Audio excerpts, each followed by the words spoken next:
Write a congruence statement for any figures that can be proved congruent. In this example, we have two triangles.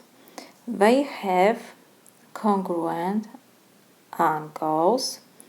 Angle O is congruent to angle V. What else?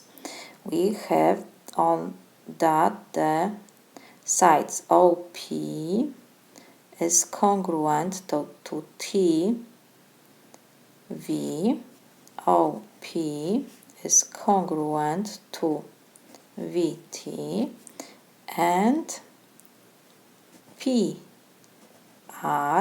is congruent to TS.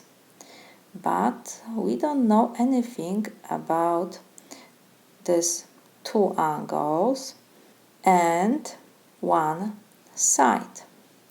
So we cannot write congruent statement that can be proved congruent. This is my solution.